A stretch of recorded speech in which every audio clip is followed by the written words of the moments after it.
Now, cancer treatment is overwhelming. There's no doubt about that. There's appointments, transportation, medications, lab work, and scans to fill our calendar up. And our body feels foreign, tired, and sometimes uncooperative. And while medical care targets the disease itself, there's a lot that you can control on your own, like the ways you care for your body and mind every day. Welcome to Tea Talk. I'm Dannie Cade, if you don't know me already. And today we're going to look at lifestyle changes that might seem small in the grand scheme of treatment, but they are surprisingly powerful. What we do on our own can help build strength, reduce side effects, and support our immune system. It also gives back a sense of agency, which is often the most important part of healing of all parts. So the first area to focus on is nutrition, which we did cover in the last episode, but nutrition alone isn't enough. Think of your body as a complex ecosystem. There's sleep, hydration, stress management, movement, and emotional health, and it all interacts with nutrition to create a foundation for recovery. Missing just one piece can undermine all the others. So let's start with sleep because rest is not optional, it's essential. Deep sleep is when the body repairs tissue, balances hormones, strengthens immunity, and fatigue is a constant challenge during cancer treatment. So creating a sleep-friendly environment really matters. You want to keep your bedroom cool and dark, maintain a regular bedtime, and limit your screen time before sleep. Short naps during the day are fabulous, but try to avoid disrupting your nighttime rest. And if you need to, you can always take some melatonin at night to help you. Okay, stress reduction. Now, emotional stress is not just mental, it affects our body on a cellular level. Stress hormones like cortisol suppress immunity, increase inflammation, and can even interfere with digestion. Managing stress doesn't mean ignoring fear or anxiety. It means giving your nervous system space to calm down. Simple techniques like deep breathing, mindfulness exercises, meditation, or grounding walks in nature can help. Even just 5 minutes of focused breathing before a meal can improve digestion and improve nutrient absorption. Okay, then there's movement. Well, while your body might feel weak, gentle movement is critical.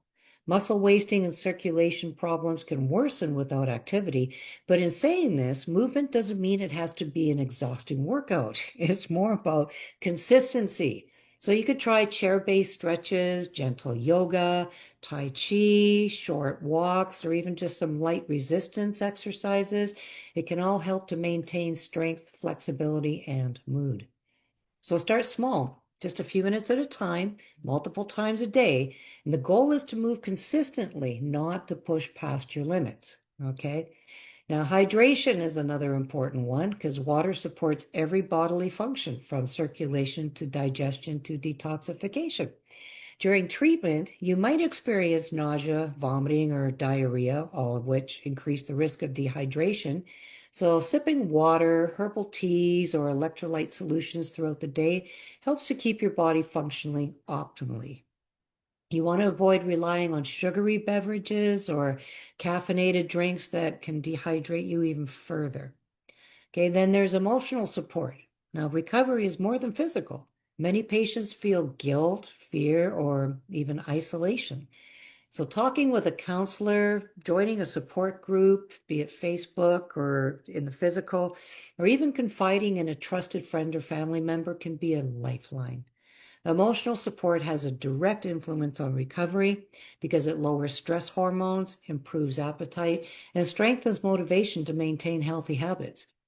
Then there's the small wins. One of the most empowering aspects of lifestyle changes is that they can be scaled to your current energy level. So if all you do is take a 5-minute walk, that's great. That's enough. If you can sip a nutrient-rich smoothie, fabulous. Celebrate that. Healing is not linear, and consistency is more important than perfection. These small victories, they all add up, gradually building resilience and confidence.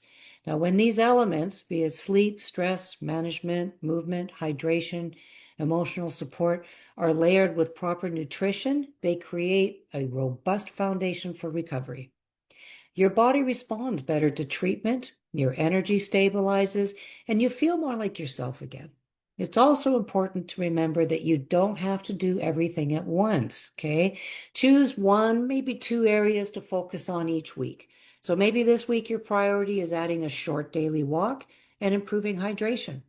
Awesome. Next week, you might want to focus on sleep routines or deep breathing exercises, because gradually these changes become habits that feel manageable, not burdensome. Burdensome. There we go. Another critical mindset shift. These lifestyle changes are not just about doing everything right. They're about empowering yourself. When you have cancer, so much is out of your control. But these steps remind you that you can take action. They help you to reclaim authority over your body and your day. You're no longer a passive recipient of treatment. You're actually an active participant in your healing. Finally, I want you to recognize that everybody responds differently.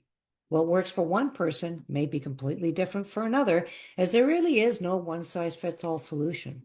So listen to your body, track your progress, and don't be afraid to experiment gently, because over time, you're going to discover which strategies support your energy, digestion, and emotional well-being the best. Lifestyle shifts may seem small or simple compared to medical treatments, but they are a powerful complement to our overall care. They address the whole person, mind, body, and spirit, and that's exactly what recovery requires. So in the next episode, we're going to be exploring supplements and safe add-ons that support your nutrition and recovery, gives your body the additional tools it needs to repair, reduce inflammation, and maintain strength during treatment. Remember, every small action counts. You're actively participating in your recovery with every sip, every step, every breath, every snore. You have more control than you might think, and reclaiming it is a profound act of healing. So I'll leave you with that. Thanks, everyone. I do hope you join me tomorrow. Actually, I have no idea what I'm going to be talking about because I haven't gotten that far, but I'm going to be doing my weekly wellness show right here tomorrow at 1 p.m. So I hope you join me for a surprise subject. There you go. Let's run with that. Okay. That's how I'm hiding my unpreparedness. Thanks, everyone. Make it a great day, and I look forward to seeing you next time. Bye for now.